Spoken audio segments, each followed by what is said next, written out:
Can you walk us through the labeling and in particular, and also touch on the buying funnel, because you added the buying funnel to these insights, which I think is fabulous.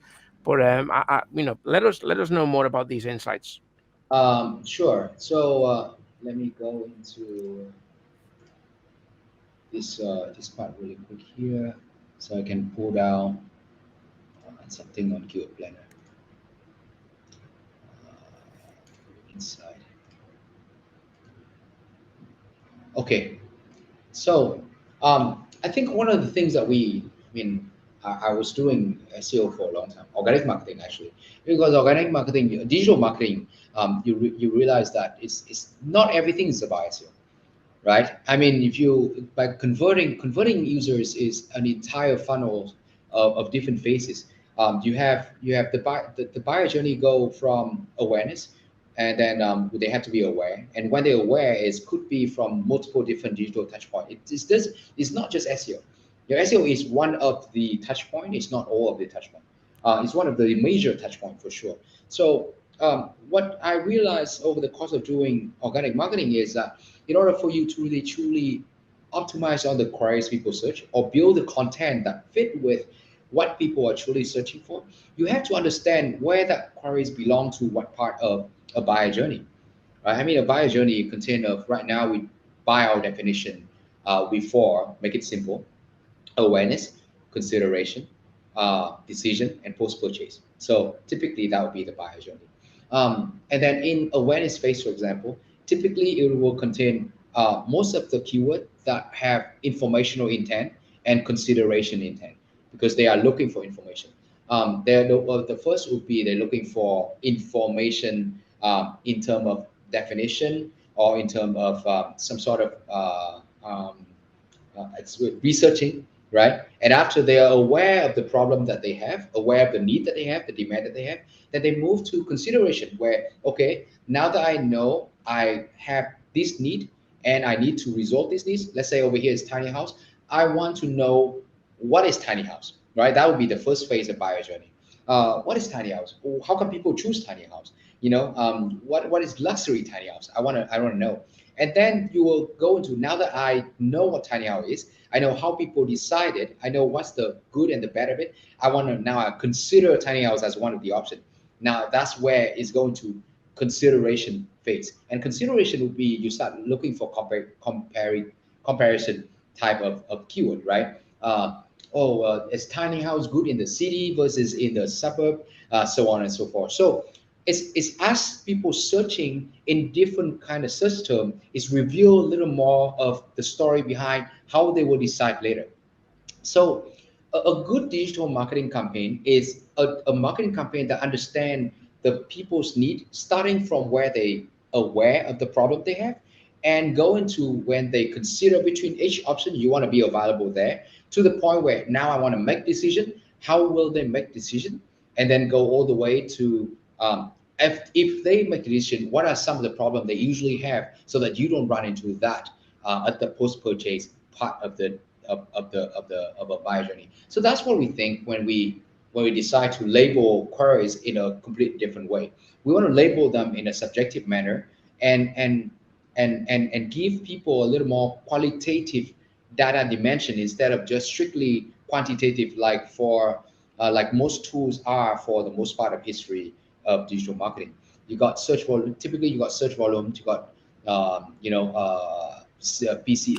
difficulty. That's the Yeah, favorite one, isn't yeah, it? Yeah. yes, keyword difficulty. But then, I mean, those are good, but they don't really tell you the whole picture of where people belong to in their buyer journey, and what intent they actually are writing about. And even with intent, the reason why we choose to not just label by single intent is that it's not enough for you to just show an informational intent. In under informational intent, there are so many other micro intent that define that intent as well. So let me share the screen here. Um, so as you can see, uh, under intent, there are four types of intent. There are navigational intent, which is user want to find specific page or specific location. Informational intent, which is user want to learn about something or know about something, just one information. Their commercial intent is they want to do research before making purchase, and transactional intent is when people complete a specific action, right? But I mean, under informational intent itself, there are people may want to look for information, but there are different kind of information that people look for. Sometimes it could be, by our definition, we develop our five micro intent: entertainment. Sometimes they just want entertainment and enjoyment income, like a bite-sized content. It's like a meme. I want, hey, what's meme is for tiny house. That's entertainment. I don't want to do any. I don't want to know tiny house. I just want to know what tiny house people live like. That's Yeah. a meme, right? Then definition. What is tiny house? So now the information is have to be very clear and precise and in a very short format. And then there's expansional, which is now they want to research a little more. How do I build tiny house? Now that is a very informational intent, but it's expansional, meaning that it will continue to go down. More and more search on that. Enablement and aggregation overview are basically users seeking to accomplish tasks require specific guidance. How do I do something, right? So it's like I need guidance on certain things. So that's kind of different micro intent of under information itself, right? So we do the same thing with transactional, and we also navigational. That basically is our way of label things. This is really good stuff. If you're watching the replay or you're going to watch the replay, go back over that because this is the game changer. We're always in a buying funnel. In fact, all of us we are in multiple buying funnels at any one time. We're always in the as what's called the buyer's journey. Um, how many times do you see something and you think, "Oh, that's exactly what I was looking for. I just need that coffee machine. I just seen it now in the shop. I was looking for one, but that you were in the transactional stage of that buying funnel. You already know what a coffee machine is. You've experienced one. You know that you need one. You understand the problem and you understand the solution. I need to buy one. I just haven't got around to it. And then you see it and you say, "Oh, that's exactly." And you think, "Oh, it's serendipity. It's just in time." Well, that just means that you were ready to buy. By contrast, if you go into a car lot because you're going to buy a car and you don't know what you want yet, you just want to have a look and understand what they have there. Let's say there's 1,000 cars there, but the salesman doesn't know that. And let's say the salesman is not a good car salesman, and he comes out and he tries to sell you the first car that's on the lot, and you haven't seen anything. You would find that a bit of an interrupt. You think, I don't like this person. Mm. He's trying to sell me this. You're not ready. You're actually not at the transaction. You're at the beginning stage of the buying funnel. And obviously, a good salesman would ask you questions, leading questions, to try and figure out where you are in that buying funnel, so that he can then serve you with the right information. He might say, "Well, what kind of car are you looking for? Do you have a family? You have 4 kids, or 2 kids, and your wife." Now he's thinking, okay, this is the kind of car that's going to fit him. And having that information here is a game changer, because you can look at a keyword that looks great on paper because it has a high search volume and low competition. But if you don't know what content to write, what your angle should be, because you don't know at this point where the user is in the buyer funnel, and seeing that in these insights is what makes you it helps you understand what direction your content should be, because you can have the best keywords in the world on paper, and then produce content that is completely wrong. And it's going to be like the person who turns up to the car lot wanting to look because they're at the expansional. They just want to Yeah, do research on yeah, cars, and yeah, and you're just going to get the content wrong, and that's going to be someone bouncing off your page. So it's hugely important, and it's one of my favorite pieces on in this tool is having access to the buyer funnel.